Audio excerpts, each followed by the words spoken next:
Los Angeles, home of the perpetual traffic jam, a place where everyone is a freelance something and has been my home for over 4 years. Goddamn. Goddamn.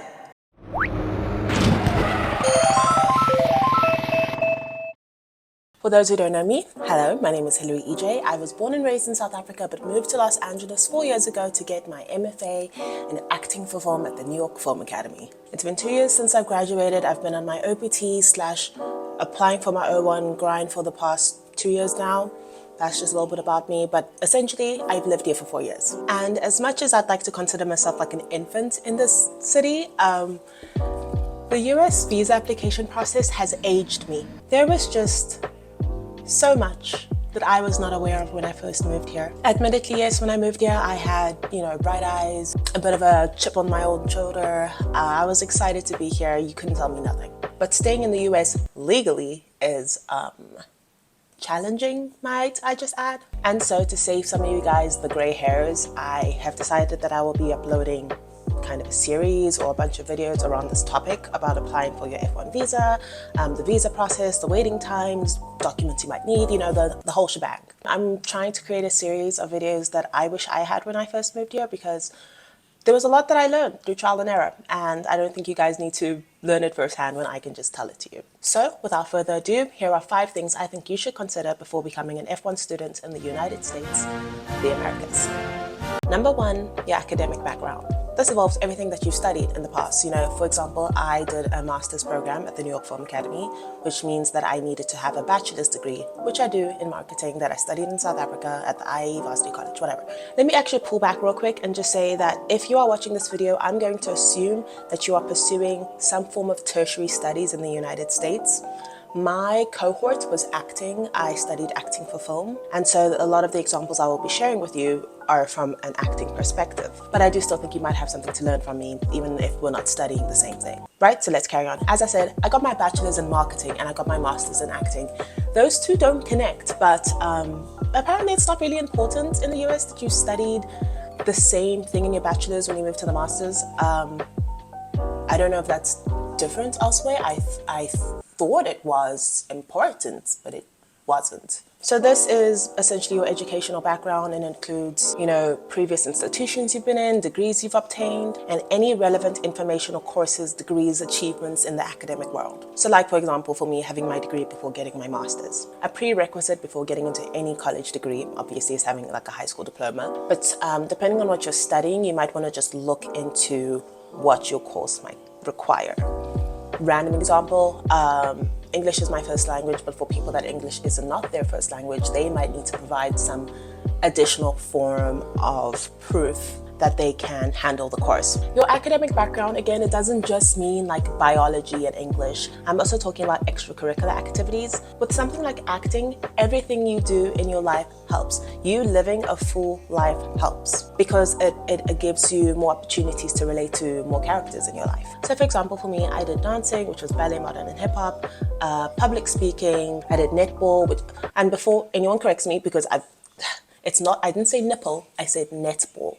Netball is like basketball, except you can't run with the ball, you can't bounce the ball, and there's no backboard, all right? It's popular in Australia and the UK, all right? Let's just move on. So I think I have my sporty background to thank for my flexibility on screen. I also believe that dancing has helped me feel a little bit more comfortable moving my body. And I believe netball has helped me become a team player, because wow, do you meet some selfish actors in this industry? Oh God, like a ball hog? Now imagine a role hog or scene hog.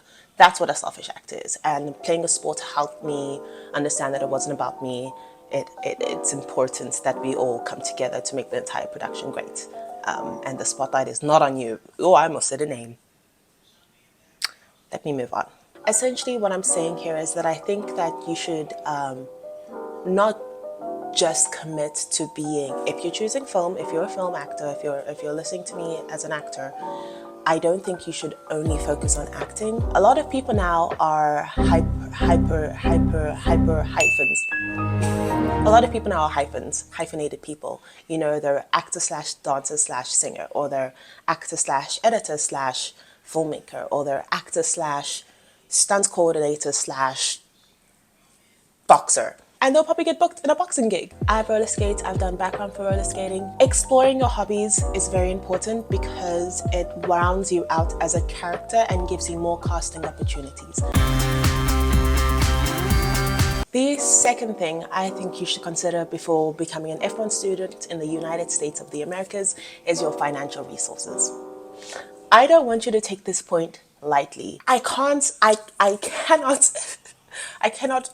like iterate and reiterate this point enough.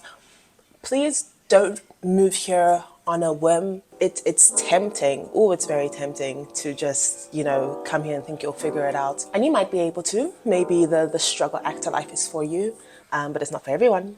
And I've seen a lot of people go home because of it. Not only is the city very expensive, it's actually a prerequisite before you apply for your F1 visa that you have a certain amount of money in your account so that you're able to pay for your school fees, pay for your rent, and pay for, you know, transport, living, etc. When I first applied, I don't know how it is now because this was 4 years ago, but when I first applied, NYFA required that I had the equivalent of $1,900 in my month, every month, for 12 months before I was able to move here. I was lucky enough to have the financial support of my parents. So for you, if you guys have a parent, a sponsor, savings, online work, a job, whatever financial resources you guys have, make sure that you have the equivalent of 1,900 times by 12 in your bank account when you apply. That was at least required for me when I applied to my school in the US. I think I have another video coming up about the expenses, like the visa application process, rents, phone bill. I have a video with all of that coming up. Where was I? Oh yeah, have rich parents, honestly, if you're going to study here. I'm joking, but I'm not. And this is why. You can't work while you're studying here. You know what I mean? I mean, yes, you can, and that's called a CPT, but it takes time out of your OPT. Quick explanation of what that means. Your OPT is a minimum of a 1-year work visa post-graduation. If you decide to work during your studies, it's called a CPT, and it takes time out of that 1 year. So if you work 3 months during the end of your studies, you only get 9 months left for your OPT.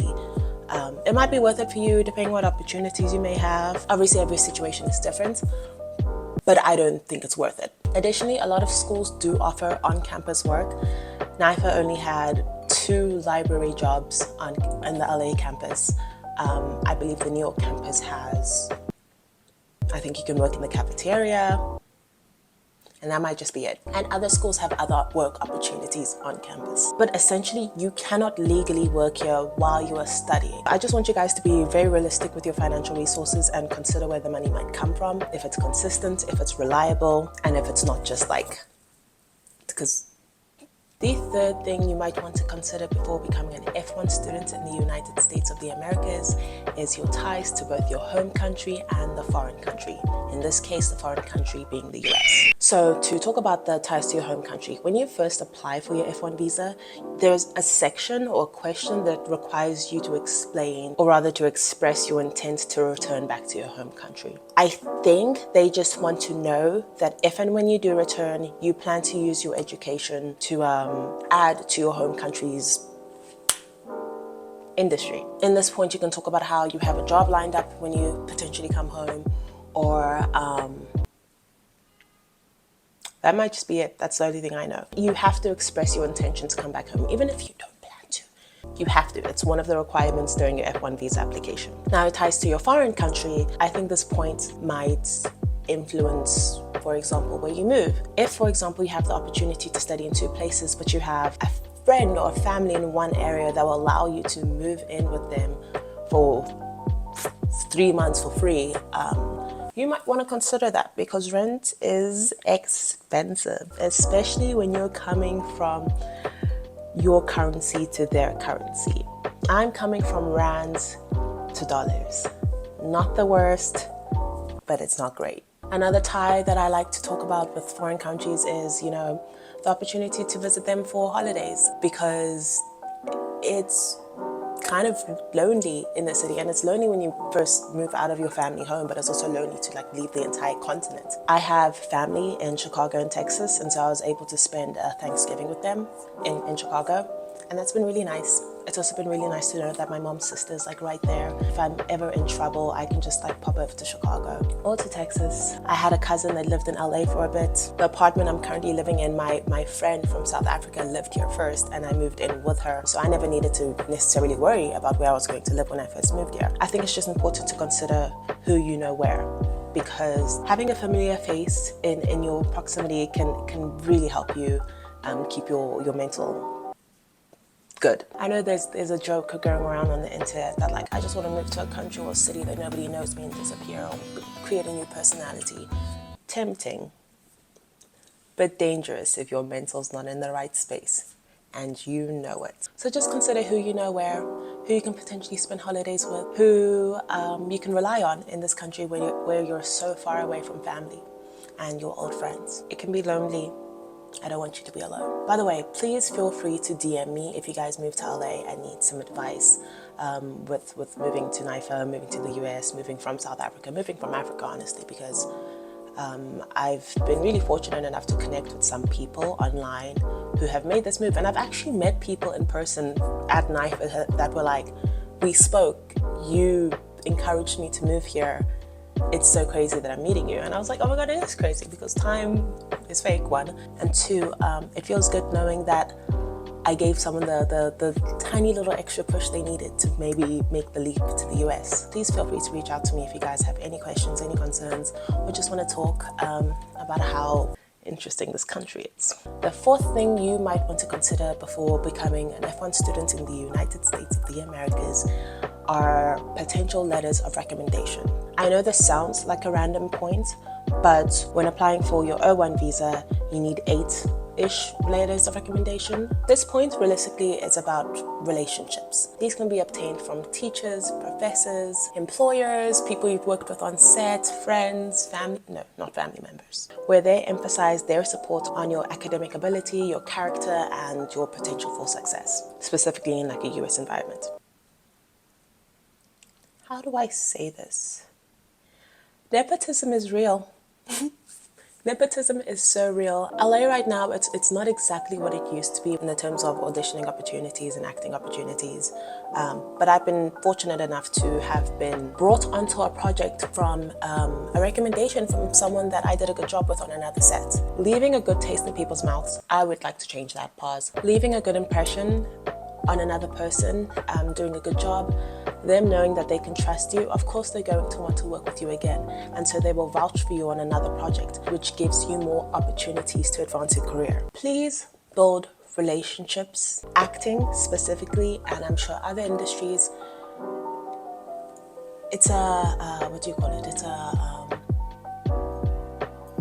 It's a community project. Nope, that's not the right term.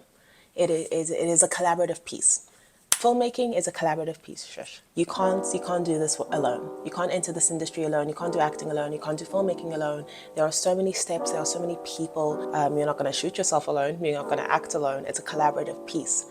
Build relationships, maintain relationships, be good on set, and hopefully that person, out of the goodness of their own heart, will just vouch for you. And then obviously when it comes to collecting letters of recommendation for further visas, you've hopefully, one, proven yourself, but also built a strong enough relationship where you can ask that person for a letter of support. Build your community here. It's a collaborative piece. Don't think you can do this alone, because you can't. Okay, the fifth and final thing you might want to consider before becoming an F1 student in the United States of the Americas is your peace of mind. I'm tweaking. What I mean by that is, specifically with acting, you are so perceived, if that makes sense. Like, you study yourself. You study how you smile sometimes. You study how you walk. You study how you speak. You study which cadence you might use when you're trying to emit a certain character. You study yourself. You're looking at yourself. You perceive yourself, and others perceive you a lot.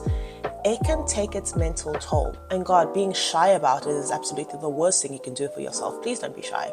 Easier said than done. But like, yes, if that's something you might want to consider that. Also, not just to talk about acting, but moving to a whole other continent away from your family comes with so much mental strain. I moved here I moved here 5 weeks before the pandemic. 5 weeks. Obviously, I had no idea this was going to happen. There was 3 beautiful weeks at NIFA where I was on top of the world, and then all of a sudden it shut down. Obviously, I think I'm a lucky one because I moved to the US before the shutdown. But as a result, I've only been home once in these past 4 to 5 years. There was like a block for South Africans to come back home at a certain point. I've missed birthdays, I've missed funerals, I've missed celebrations. I'm missing a wedding that's happening tomorrow. I miss my family. I miss my nieces and nephews who are just growing up without my permission. I miss being able to drive because we drive on the other side of the road. I miss my mom's cooking. I miss my friends. It's a sacrifice. Any decision is a sacrifice. It's a sacrifice to stay in your home country, and it's a sacrifice to move. I guess this point is me asking you what's worth the sacrifice. In the end, I think that this was the best thing that I could have ever done. I don't imagine being home right now. I feel like this is where I'm supposed to be, and so all these sacrifices have been worth it. But I've had a few ego deaths in this city. Yes, I have. Yes, I have. But I have been fortunate enough to have, one, moved in with my friend, and to have met other people here that I love. And my support system back home, they're rooting for me, which I think has helped keep me alive? No, stable.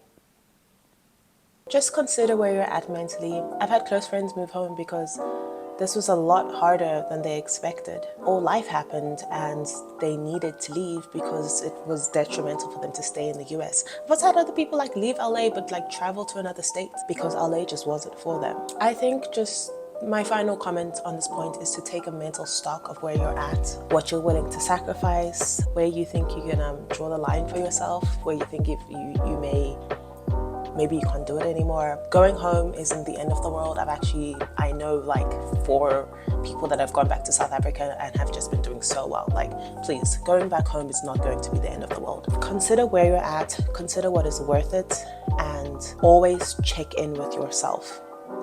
And be fucking for real. You're not going to be, sorry, maybe you will, but you're not going to be discovered on day 3. Okay, I guess that's it. Those are the 5 points I think you should consider before becoming an F1 student in the United States of the Americas. If you guys have any follow-up questions, I will be answering questions down below in the comments. Please subscribe, please like, please send me a DM if you're here and you want to connect. I'm definitely looking to connect and grow my network and meet more people that are probably going through the same thing as me. Anyways, thank you so much for watching. Please stay tuned for another video, hopefully coming next week, fingers crossed. And please remember that it's not the end of the world if you don't move here. And it's not the end of the world if you leave here. Life is long. You will be okay. And if you do decide to move here, congratulations. This is really exciting for you. I'm so excited to maybe meet you, to see what you're doing. Keep me updated with what you guys are doing. I find inspiration knowing that other people are winning, because there is enough space to win. There's enough space for everyone to win. Anyways, that's it. Thank you very much for watching, and I will see you guys in another video. Bye.